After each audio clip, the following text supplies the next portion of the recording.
신자는 하나님 말씀에 순종하는 사람들입니다. 그렇죠? 자, 오늘 본문에도 사실은 아브라함이 믿음의 조상이 될 수 있었던 이유도 하나님께서 순종하라, 내가 너에게 지시할 땅으로 가라, 그 말에 순종한 이유부터 복을 받았어요. 그러니까 가라, 그리하면 내가 너를 복의 사람이 되게 해주겠다, 그런 거예요. 그러니까 순종이 먼저예요. 순종을 하면, 가라 할 때 가면 복을 주겠다고 하는 거예요. 이게 우리가 신자의 삶에서 순종이 중요한 이유입니다. 순종이 없는 믿음은 있을 수 없습니다. 목사님, 저는 복 받고 싶어서 교회 왔는데요, 말씀대로 사는 게 너무 힘들어요. 좀 봐주십시오. 이거는 말이 성립이 될까요, 안 될까요? 이거는 아예 말이 안 되는 거예요. 목사가 뭘 봐줄 수 있고 그게 아니에요. 그렇잖아요. 목사가 봐줘봤자 하나님이 복을 안 주실 텐데 목사가 봐줘서 무슨 의미가 있냐고요. 저한테 아무리 목사님 좀 봐주십시오. 저는 봐줄 수 있죠. 저는 목양자니까. 얼마나 성도들이 바쁘고 불쌍해요. 그러니까 저는 봐주지만 여러분이 복을 받기로 작정을 하셨다면 그건 하나님하고 여러분의 관계잖아요. 저는 그걸 인도해 주는 거예요. 이게 복 받는 길입니다. 힘든 건 알지만 이렇게 하십시오. 순종하십시오라고 저는 제시만 해드리지, 제가 여러분에게 복을 주거나 안 주거나 결정할 수 있는 사람이 아니잖아요. 그렇죠? 그러니까 만약에 우리가 진짜 하나님으로부터 복을 받기를 원한다면 전제예요, 전제. 내가 하나님 앞에 이 약 물고 이렇게 살겠다, 순종하겠다, 이게 그냥 전제예요. 그게 그냥 앞에 깔려 있어야 되는 거예요. 근데 목사님 복음 받고 싶은데요, 힘들어요. 저는 거기에 대해서는 도와는 드리죠. 힘들어도 가야 됩니다, 이렇게 도와는 드리, 목양이니까 도와는 드리지만 결과는 정확한 거예요. 그 말 자체가 성립이 될 수 없어요. 믿음, 하나님의 복은 첫 번째가 순종에서 시작하는 겁니다. 순종하지 않으면 그냥 믿음이라는 것이 우리 안에 생기질 않습니다. 하나님의 복을 받는다는 건 더욱 말이 안 되는 거죠. 순종이 없으니 믿음도 없고, 또 믿음이 없는데 신자가 복을 받는다, 그럴 수 없는 겁니다.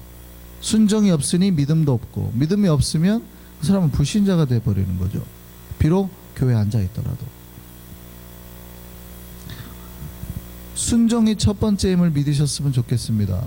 그리고 저는 감히 말합니다. 그냥 순종하십시오. 그게 믿겠다고 하는 사람이 첫 번째, 그냥 내가 순종하겠다 그냥 나온 거예요. 하나님 말씀에 순종하겠다. 그게 믿음이니까. 우리가 순종하면 복을 받게 될 줄 믿습니다. 그런데 생각해 볼 게 있습니다. 자, 우리가 그렇게 하나님 말씀에 순종하고 그 말씀대로 하면 우리의 삶이 잘 될까요? 잘 안 될까요? 여러분, 그 찬송 있잖아요. 무슨 일을 만나든지 만사형통하리라. 얼마나 좋습니까? 그죠? 이 찬양이 제일 은혜가 되는 거는 만사형통한다 그러니까. 무슨 일을 만나든지 만사형통하리라 이러잖아요. 만사형통하리. 하나님을 믿으면 잘 들으세요. 잘 될까요? 안 될까요? 잘 됩니다. 제가 감히 말씀드려요. 잘 돼요. 잘 되니까 하나님 앞에 순종하라고 말하는 거예요. 제가 여러분한테 하나님 앞에 순종하라고 말하는 이유는 순종하면 잘 되니까, 여러분 인생 복 받으니까 순종하라고 말씀을 드리는 거예요. 어느 정도로 잘 되냐면, 하나님이 아브라함에게 뭐라고 약속하셨냐면, 내가 너를 복덩어리가 되게 만들어주마 이랬단 말이에요. 내가 너에게 지시할 땅으로 가라, 순종해라. 그러면 얼마만큼 내가 너를 잘 되게 해줄까? 너를 아예 복덩어리가 되게 만들어주마. 너를 축복하는 자에겐 내가 복을 내려주마. 너를 저주하는 자에게 내가 저주하마. 그래서 새벽 기도에 나오신 분은 들으셨지만, 크리스찬은 축복하는 사람이라고요, 저주하는 사람이라고요? 축복하는 사람. 왜냐하면 하나님이 믿음의 자손에게 뭐라고 말씀하시냐면, 잘 들으셔야 돼요. 내가 너를 축복하는 자에게 복을 주고 너를 저주하는 자에게 저주를 내린다 그랬잖아요. 그러면 내가 보기에는 저 크리스찬이 마음에 안 들어요. 하는 행동이 엉망이야. 그 내 입에서 저주가 나와요. 그러면 내가 뭘 받을까요? 잘 생각하셔야 돼요. 내가 마음에 안 드는 저 사람을 위해서 축복한다고 해서 그 사람이 복을 받아요, 안 받아요? 이렇게 생각하신다니까. 얼마나 교만한 생각들을 하시는지. 자기가 축복하면 그 사람이 다 복 받는 줄 알아요. 우리는 축복을 하는 거고 강복은 누가 하시는 거예요? 하나님이 하시는 거예요. 크리스찬이 강복의 주권이 있어요, 없어요? 없어요. 우리는 축복을 하는 사람이에요. 그러니까 내가 축복한다고 해서 내 원수가 복을 받는 게 아니에요. 하나님 보시기에 이 사람의 행동이 복 받을 만하지 않으면 그 복이 누구한테 간다고요? 나한테 가요. 왜냐하면 축복하는 자에게 내가 복을 준다 그랬잖아요. 축복하는 자에게. 그러니까 우리는 왜 우리가 복을 못 받아요? 왜 우리가 저주를 받는지 잘 생각해 보셔야 돼요. 여러분 때문이에요. 여러분 행동 때문에. 아, 크리스찬에게 자기가 저주, 보세요. 내가 너를 저주하는 자에게 저주한다 그랬잖아요. 근데 내가 너를 축복하는 자, 내가 축복 복을 내리마 이랬단 말이죠. 하나님이 축복과 복을 구별해서 씁니다, 여기 본문에. 그러니까 우리는 원수라 하더라도 축복해야 돼요. 근데 내가 축복했는데 그 사람이 복 받을 만하지 않으면 다 그 복이 누구한테 와요? 나한테 온다니까요. 축복하는 자에게 복을 내리겠다 그랬어요. 물론 우리는 믿음의 백성이니 우리가 아브라함의 자손이 되어서 우리도 당연히 우리를 축복하는 자에게 하나님 복을 내리시겠죠.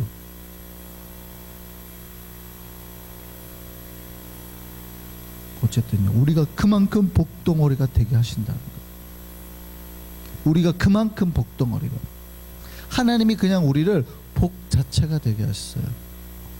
우리를 축복하는 사람이 하나님 복 내려줘. 우리를 저주하는 자에게 저주할 만큼의. 그런데 이게 성경이 말하는 진짜 이야기예요. 말 그대로 만사형통하는 이야기예요.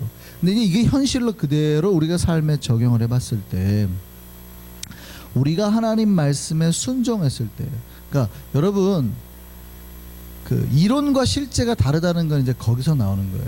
분명히 목사님이 예수 믿으면 잘 된다고 했는데 막상 그 신앙을 현실에 딱 적용을 했을 때 여러분이 좀 부딪히는 게 있는 거예요.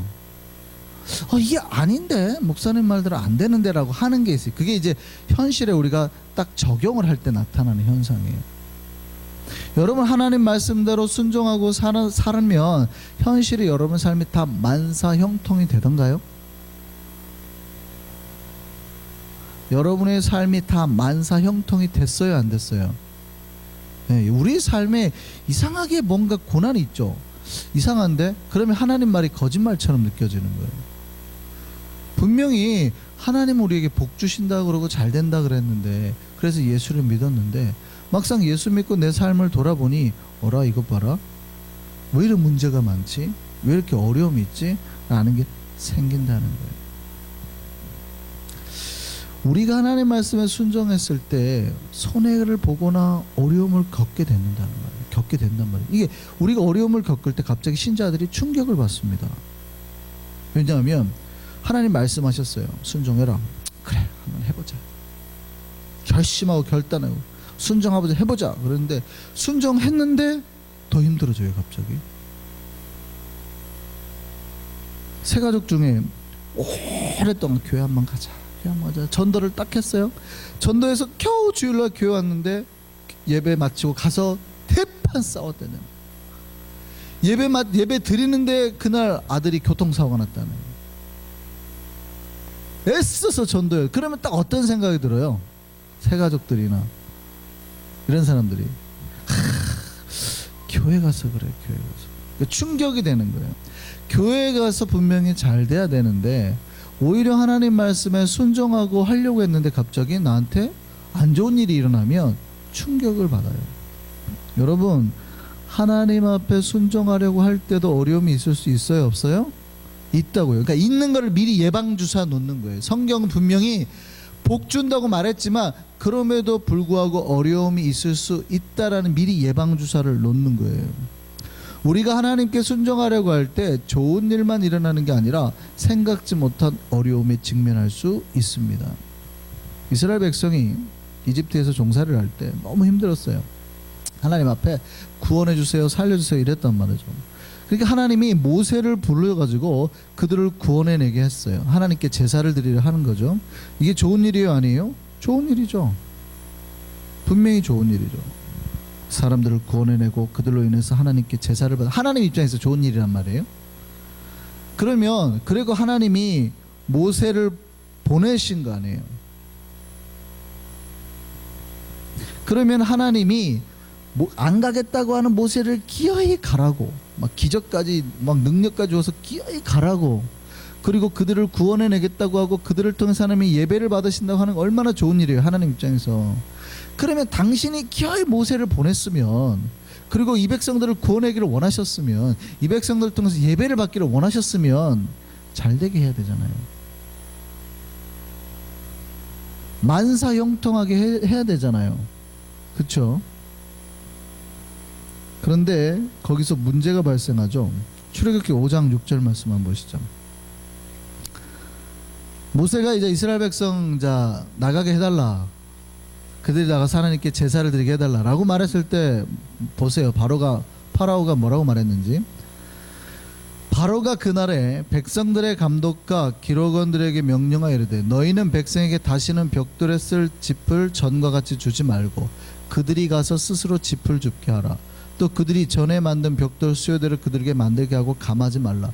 그들이 게으름으로 소리질러 이르기를 우리가 가서 우리 하나님께 제사를 드리자 하나니 그 사람들의 노동을 무겁게 함으로 수고롭게 하여 그들로 거짓말을 듣지 않게 하라. 예전에는 그래도 최소한 지푸라기를 주고 그거를 믹스해가지고 벽돌을 만들었는데, 저것들 봐, 이것들이 편하니까 예배 드리러 간다 그러네. 지들이 편하니까 하나님 앞에 예배 드리러 간다 그러네. 야, 지푸라기 주지 마. 그리고 벽돌 숫자 감하지 말고 더 힘들게 해. 지금 어떤 문제가 생겼어요? 이 백성이 하나님 앞에 제사 드리자, 예배 드리자, 우리가 이제 하나님을 한번 섬겨보자, 이제 예전에는 우리가 하나님을 몰랐는데 이제 하나님 섬겨보자, 그렇게 말을 했더니 갑자기 어떻게 해요? 사장 어쭈 배부르네, 저 먹고 살만하니까 주일날 교회 간다 그러네, 더 힘들게 해버려, 뭐 이랬단 말이죠. 그러니까 분명히 좋은 의도예요. 하나님을 섬기자. 하나님께서 또 막 모세를 보내가지고 한 거예요. 주의 종을 보내가지고 막 나오라 했단 말이에요. 근데 삶이 어떻게 돼요? 그러면 좋은 일이 생겨야 되잖아요. 좋은 일이 생겨야 되는데 더 힘들어졌어요. 이런 일을 딱 만나면 어떻게 됩니까? 안 가. 그럼 제사 안 해. 내가 괜히 하나님 앞에 제사 드린다고 그래가지고 이런 일이 생겼네. 안 드려. 이래버린단 말이에요. 아주 간단하게 생각을 해요. 사람들이 아주 간단하게. 내가 하나님 말씀 순종하려고 하니까 이런 생기네. 그럼 안 하면 되지. 안 하면 진짜로 편안해지거든요. 주일날 그러면 내가 교회 안 가면 되지 하고 했더니 진짜로 부부싸움도 없고 편안해지는 거예요. 근데 그게 자기가 잘했다고 생각하는, 이게 마귀가 우리에게 던져주는 거거든요. 예수 잘 믿으려고 할 때 살짝 우리를 힘들게 하거든요. 그럼 그 순간 마음을 확 바꿔버립니다. 내가 순종하려고 했더니. 그러니까 더 이상 힘듦은 없어졌어요. 근데 그게 자기가 그 해결 방법이 잘한 거라고 착각하는, 이게 마귀가 성도를 길들이는 방법이에요. 굉장히. 잘했어. 문제가 없거든요. 갑자기 남편이랑 싸우는데 안 싸워요 이제. 근데 되게 잘한 것 같아요 막. 여러분 기억하셔야 돼요. 우리가 하나님 앞에 진짜로 바르게 살기 위해서, 말씀대로 살기 위해서 하려고 할 때 우리에게 고난이 있을 수 있습니까? 없습니까? 있어요. 그럼 그 고난에는 내가 그럼 하나님 앞에 잘하려고 하니까 이런 고난이 생기는 것 같다 하고 포기하는 거예요? 그럼에도 불구하고 계속 나아가는 거예요. 계속 믿음의 길은 나아가는 거예요. 그 사람이 복을 받는 거예요.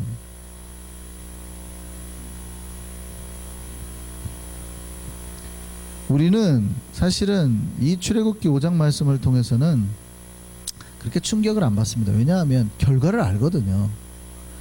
하나님께서 이 모든 어려움을 통해서 10가지 재앙을 내리게 하시고, 그리고 이스라엘 백성의 완전한 출애굽하게 하셨잖아요.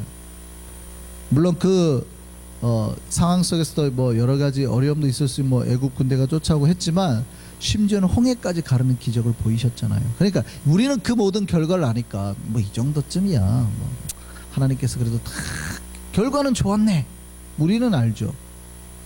목사도 알아요. 여러분의 삶에 고난을 받을 때 포기하지 않고 계속 나가잖아요. 결과가 좋다는 걸 저는 알아요. 성경은 언제나 그 이야기를 하고 하나님 언제나 그렇게 인도하셨으니까. 그런데 당장 그 현재 상황, 현실에 적용돼서 살아가는 사람들은 그게 보일까요? 안 보일까요? 안 보이는 거예요. 안 보이니 어떻게 해요? 고난이 조금만 오면 포기를 해버리는 거예요. 포기하면 그 순간은 안 힘들거든.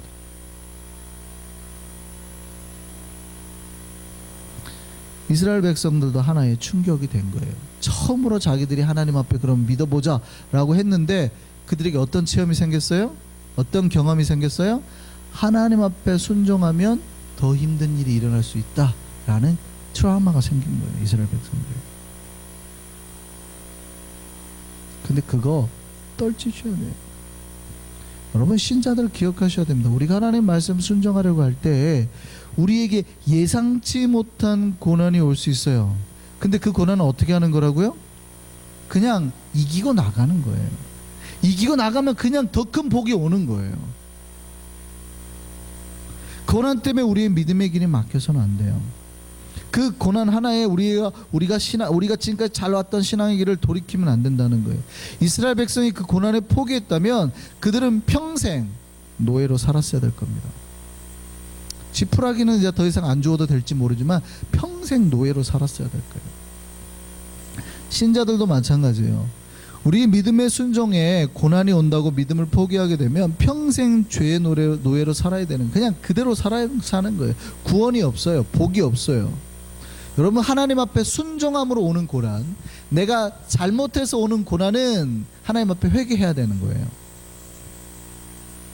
내가 신자답게 살지 못해서 오는 고난은 하나님 앞에 회개하고 빨리 돌이켜야 되는 거고, 내가 믿음의 순종, 내가 지금 하나님 말씀을 하려고 했는데 오는 고난이 있어요. 그 고난을 어떻게 하는 거예요? 이겨내는 거예요. 이겨내는 거예요. 오늘 본문에서 아브라함이, 오늘 본문 아주 특이한 본문입니다. 하나님 말씀에 첫 순종한 사건이거든요. 아브라함이 내가 너에게 지시할 땅으로 가라, 네 아버지 집을 나와서 내가 너에게 지시할 땅으로 가라 해서 아브라함이 처음으로 갔단 얘기예요. 사실은 가서 정착한 곳에서 하나님 앞에 제사를 드리고 여호와의 이름을 불렀더라, 이렇게 말씀이 끝나는 거예요. 그러면 하나님 앞에 나아가서 드디어 순종 가운데 제사를 드렸어요. 그러면 이 사람의 인생이 잘 돼야 돼요? 안 돼야 돼요? 잘 돼야지. 하나님이 복 준다 그랬잖아요. 여러분, 성경에서 아브라함만큼 복의 약속을 받은 사람이 없어요. 그러면 잘 돼야죠. 말씀대로 가라고 했으니 갔으면 잘 돼야지. 그 땅이 도대체 어떤 땅인지 모르지만 하나님이 가라고 한 그 땅에서 복을 받아야지. 근데 하나님이 약속한 그 약속한 땅으로 간 첫 번째 사건이 뭔지 알아요? 가자마자 그게 오늘 본문 처음 스타트예요. 10절. 그 땅에 기근이 들었으므로. 기가 막히죠. 하나님이 분명히 약속의 땅으로 가라고 해가지고 갔어요. 그 땅에 거주해서 하나님 앞에 제사를 드리고 여호와 이름을 불렀다는 얘기예요. 예배드렸다는 얘기예요. 근데 그 다음에 바로 뭐라 그래요? 그 땅에 기근이 들었으므로. 근데 어느 정도 심하냐면 너무 심한 기근.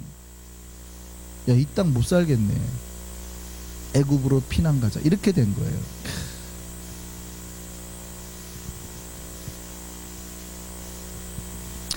여러분, 하나님께서 복 주시겠다고 그 장황한 약속을 하셨잖아요. 복 주마, 걱정하지 마라, 너를 축복하는 자에게 내가 복을 주고 막 저주한 자에게 저주하마, 막 이런 장황한 약속을 하셨어요.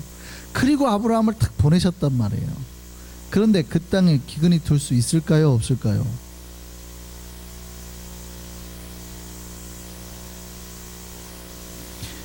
우리를 구원하시겠다고, 우리가 들어와도 복 주고 나가도 복 주겠다고 하나님 그렇게 약속하셨잖아요. 그 우리가 믿고 또 전도하고 순종했는데, 그 말대로 했는데 집안이 망할 수 있어요? 없어요? 망하지는 않지만 집안에 고난이 올 수 있어요? 없어요? 있다니까요. 성경은 미리 예방주사 놓고 있는 거예요. 그럴 수 있다고요. 순종하는 자에게도 고난은 올 수 있어요. 그런데 그 고난은 넘어지라고 주신 게 아니라 넘어서라고 주신 거예요. 여러분, 모세가 그 고난 속에서도 하나님 말씀 다 순종했잖아요. 10가지 장 다 하고 하나님 백성 기어이 인도냈잖아요. 아브라함도 마찬가지예요. 하나님 약속 왔을 때 딱 기근이 오니까 갑자기 포기했어요. 나 하나님 땅으로 돌아갈래. 하나님 약속 믿을 게 못 되네요. 무슨 복의 땅이라 하더니 복 주신다 하더니 와가지고 이게 망하게 생겼네 이런단 말이에요. 왜냐하면 기근이라는 거는 양을 치는 사람의 입장에서는 더 이상 풀이 안 나니까 내 재산을 싹 잃어버리는 거니까 망한다는 얘기, 집안이. 지금 나를 망하라고 보냈네 하고 하나님 안 믿어 하고 아브라함이 돌아갔을까요? 그거에 대한 불평은 이만큼도 없을까요? 성경은 아브라함은 그거에 대해서 불평 이만큼도 안 했다는 거예요. 뭐 그럴 수도 있지. 그러면 좀 좋은 땅으로 가자, 애굽으로 가자. 불평을 안 했다는 거예요.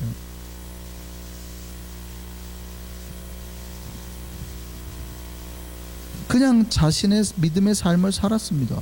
이런 거는 이겨내야 될 거로 당연히 생각한 거예요. 물론 이 사건으로 자기 아내를 팔아야 되는 두려움을 겪습니다. 그죠? 공포를 느껴요. 이집트로 가서. 물론 제가 이 사건에 대해서는 옛날에 창세기 강의할 때 말씀을 드린 적이 있지만 사례가 그렇게 아름다웠다고 생각하지는 마세요. 70세 먹은 할머니가 그렇게 아름다웠다. 왜냐하면 90세 먹은 할머니한테 아기가 생긴다 그러니까 다 웃잖아요. 아브라함도 웃고 사라도 웃어요. 말도 안 돼서. 그러니까 그거는 그만큼 그때 당시에도 이거는 아기를 못 가질 만큼의 나이가 많은 거예요. 그러니까 이집트 바로가 노인을 좋아하는 취향이 있는 게 아니라면 이거는 하나의 정략적인 거죠. 그런데 개인 부족장이 나라를 상대로 어떻게 해요? 되게 조심하고 있다는 사건이에요. 그러니까 하나님을 믿은 백성이, 그러니까 하나님 아브라함의 초기와 나중에 한번 비슷한 사건이 일어났는데 이건 믿음의 초기라 하나님이 지금 별로 아무 말씀도 안 하시는 거예요. 근데 나중에는 조금 책망 비슷한 어조로 말씀하시는 게 나오죠. 어쨌든 믿음의 백성이 하나님 말씀대로 따랐는데 자기의 생명의 위협을 느껴서 아내를, 물론 정략적으로 아내와 결혼을 시키는 거기도 하지만 아내를 누이라고 말할 수밖에 없는 상황까지 코너로 몰린 거예요. 그 땅에 살지 못하고. 그러니까 되게 인생이 지금 비참하게 됐단 말이죠. 하나님 믿겠다고 따라 나왔던 어느 한 믿음의 백성이 인생이 참 비참하게 돼버린 거예요. 아내를 누이라고 말하고 넘겨야 되는.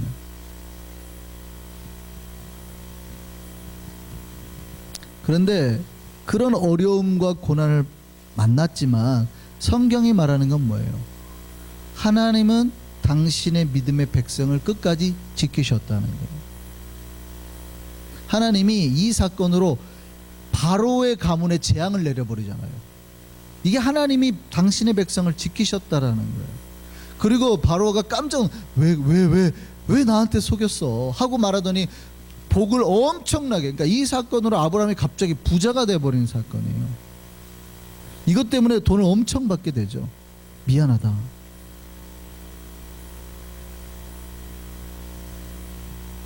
하나님이 당신의 백성을 지키시고 부를 만들고 당신의 종임을 세상 가운데 드러냈다는 사건. 보세요.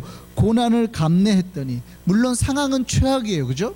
자기 아내를 그렇게 해야 되는 최악의 상황까지 몰렸지만 그 결과는 다 하나님 뭘로 갚으신 거예요?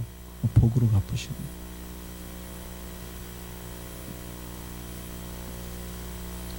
여러분, 믿음의 백성 하나님께서 지키심을 믿으시기 바랍니다.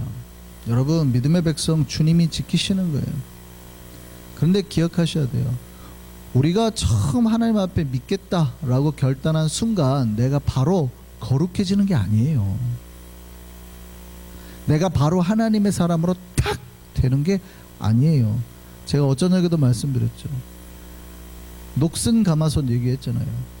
저렇게 옆 교회들이 왜 뉴욕의 신앙이 바닥을 치는 줄 아세요? 왜 뉴욕 신자들의 평균 신앙이 바닥을 치는 줄 아세요? 제가 보기에는 우리들의 신앙이 굉장히 얕아요. 왜 그런 줄 아세요? 교회들마다 사고를 치거든. 저 목사 사고 치고 이 목사 사고 치고 이 교회 사고 치고, 그러니까 여러분이 가게에 앉아 있어도 맨날 사고 치는 얘기만 들려요. 그러니까 신자들이 뭘 느끼는 줄 아세요? 내가 거룩하게 안 살아도, 내가 열심히 안 하고 금식도 안 하고 기도도 안 하고 큐티도 안 하고 아무것도 안 해도 가만히만 있으면, 사고만 안 치면 자동적으로 거룩해지는 거예요.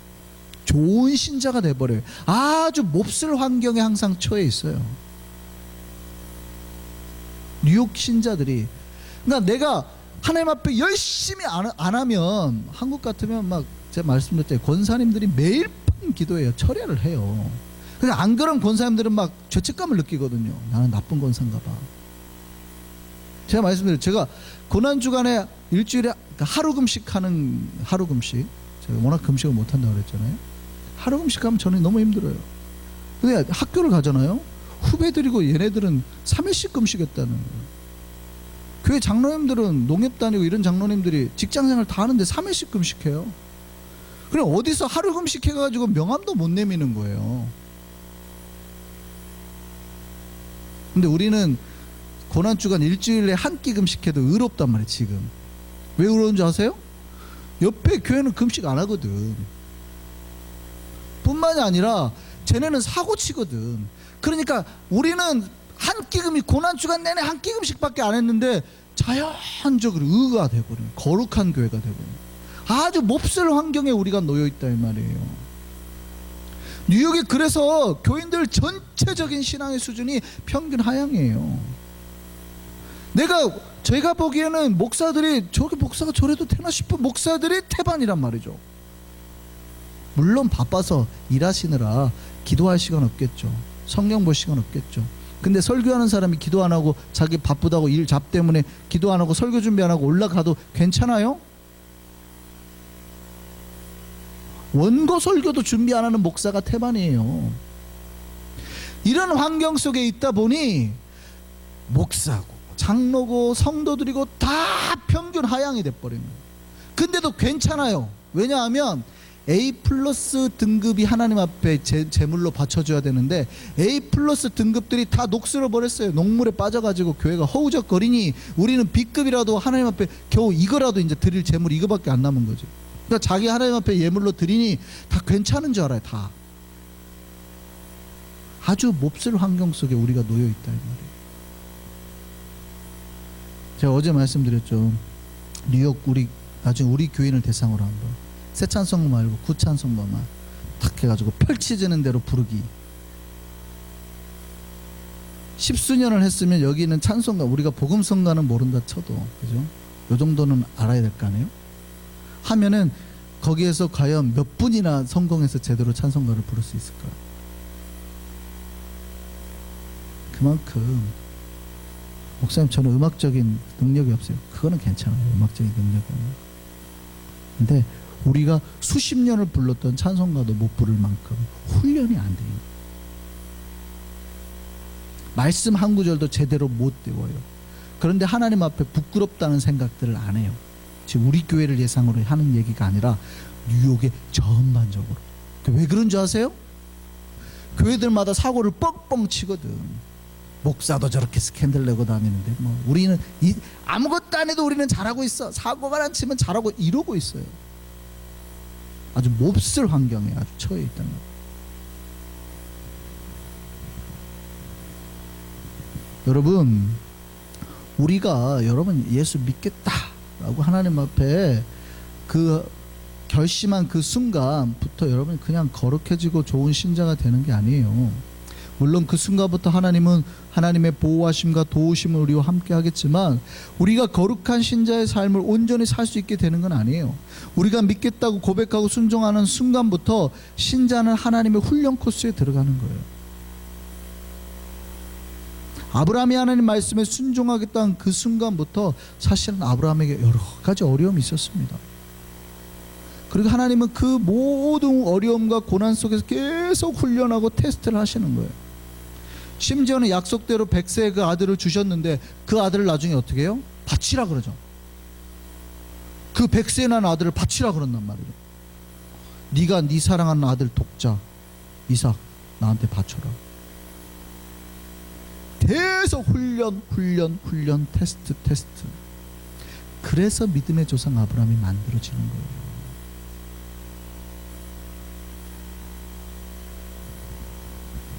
우리는 이 훈련의 코스 안에 들어있는 겁니다. 우리가 하나님을 믿겠다고 선언한 때부터, 우리가 하나님의 복덩어리가 되고 싶다고 말한 때부터 우리는 이미 훈련의 코스 안에 동참하고 있습니다. 어떤 신자는 열심히 그 훈련에 잘 참석하고 따라가는 사람도 있는 것 같고, 어떤 이는 조그만 고난이 와도 못해 나 못 가 이러는 사람도 있는 것 같아요. 물론 그러면서도 겨우겨우 따라오고는 있는 것 같은데, 감히 제가 말씀드립니다. 누가 복이 있을까요? 누가 복이 있을까요? 이 훈련의 코스를 묵묵히 순종 가운데 믿음으로 따라가는 사람에게 복이 있음을 믿으시기 바랍니다. 하나님 거짓말 안 하세요. 복 주신다고 했으면 반드시 복을 주세요. 우리의 훈련이 조금 힘들다고 불평하지 않으셨으면 좋겠습니다. 지금 이 훈련은 뭐 하는 훈련인 줄 아세요? 우리가 가지고 있는 믿음의 그릇, 이 복의 그릇을 계속해서 하나님이 이렇게 때려서 넓히는 작업이에요. 이게 훈련이에요. 근데 하나님이 망치질을 하니까 다들 힘들어 죽겠다고 하는 거예요. 근데 이렇게 해야 나중에 하나님이 복을 부어주실 때 그 그릇만큼 복을 담는 거예요. 하나님의 복은 똑같이 우리에게 부어지고 있습니다. 근데 왜 목사님 복이 없어요? 그러면 제가 딱 보면 그거예요. 믿음의 그릇이 요만큼 소주잔 정도밖에 안 되네. 어떤 사람은. 근데 어떤 사람은 믿음의 그릇이 이러한 대야예요. 대야. 하나님의 복은, 하나님은 손이 이렇게 막 쫌생이가 아니에요. 막 부어주세요. 폭포처럼. 복을 담고 못 담은 건 누구에게 있어요? 나에게. 훈련을 내가 얼만큼 받았느냐, 얼만큼 하나님의 망치질을 당해서 내 그릇을 넓혀놨느냐. 이 훈련을 통해서 하나님께서 우리에게 복을 하나씩 부어주실 줄 믿습니다. 그 모든 복을 받아서 우리 것으로 만들어서 진짜 복된 삶을 누리는 우리 이성교와 우리 한성의 백성 되기를 소망합니다. 기도하겠습니다.